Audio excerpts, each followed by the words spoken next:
Hello, welcome to tonight's Vodcast, The War Moves South. This will be your only Vodcast for the weekend. So do it at your own pace. If you want to do it all in one day or spread it out over the weekend, that's fine.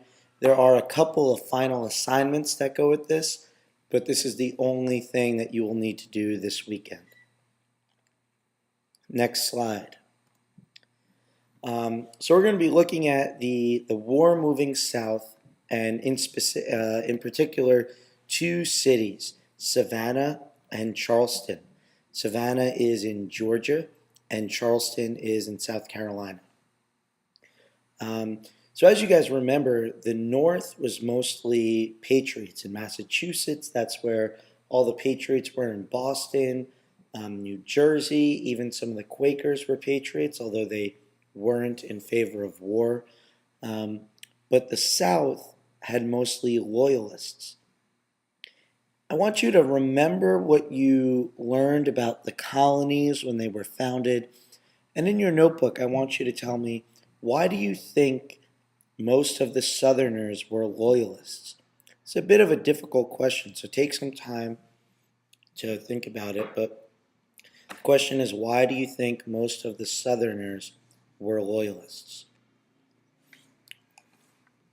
So in 1778, the British decide to bring their armies from the north. Remember, they were in New Jersey, they were in Massachusetts.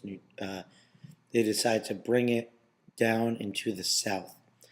And there were three main reasons they did this. Even after 3 years of fighting in the north with the strongest army, they weren't close to victory. They had been fighting, they had been giving everything they had, and they thought by now the war would have been over, but they weren't even that close to winning. One of the reasons was because anytime they would win a large amount of land and then go somewhere else to fight, the Patriots that all lived in that area went and reconquered that land. So it was almost as if they were winning these battles for nothing. But they were convinced that since the South was full of loyalists, that when they would win a battle, the loyalists that lived there would protect that land and hold on to it. They also thought that they would get a lot of African American slaves to fight for them in the South. And the reason they thought this was because they promised any slave that fought for the British Army, they promised them that they would get their freedom. So they said to the slaveholders, if you want to help us, let your slaves free and give them to us. Or slaves, if you want to run away and escape and join our army, not only will we protect you, but we'll guarantee you freedom. And they figured that would help their numbers for fighting.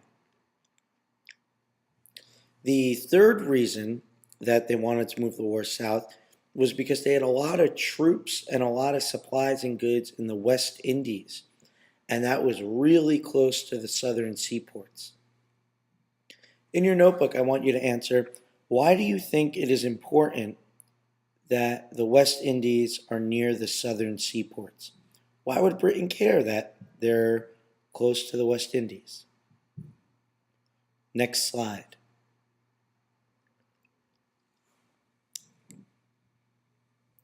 In December of 1778, the British capture the port of Savannah in Georgia, which you can see on the map right there. It's very close to Charleston. It's just south of Charleston, South Carolina. And it's right there on the Atlantic. And once they get that, they're able to take the entire colony of Georgia. So at this point, the British control all of Georgia. From Savannah, they decide to move north into Charleston, and they forced the 5,000 person army. That's a lot of American soldiers for back then. They forced them to surrender.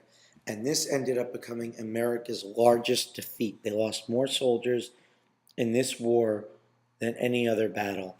And this also really crushed them. They pretty much lost all of the South.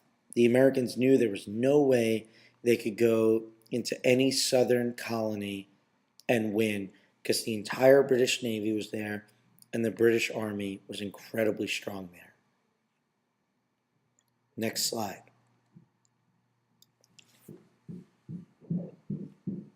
After losing this battle, Congress decides they need to put someone else in charge of the Southern Army. And so they put General Horatio Gates with a 2,000 untrained soldier militia. In your notebook, I want you to answer, what famous battle did Horatio Gates fight in? We've already heard about him. What battle is he famous for? Him and his army then decide to go to Camden, South Carolina, to challenge the British. So they say, you're not going to take the South without a fight. We're going to come and beat you guys. And along the way, they find just about 20 men and boys who say, we want to help.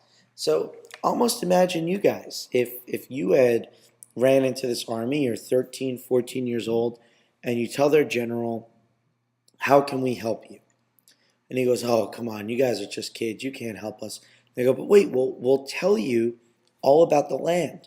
So you know where to go, you know where to hide, you know where the British are hiding. You know, that'll be really helpful. And he says, okay, yeah, sure, we'll take that information. And then he goes, if you really want to help, go to all the little swamps where the British have their boats and destroy them. And Gates knew that this would prevent any soldiers from getting from Camden to Charleston. So if their soldiers needed more supplies, they wouldn't be able to go back to their base and get it, which was a great decision by Gates. Unfortunately, once Gates decides to fight, he makes the decision, and ultimately the biggest mistake of the war, to put his least trained soldiers in the front.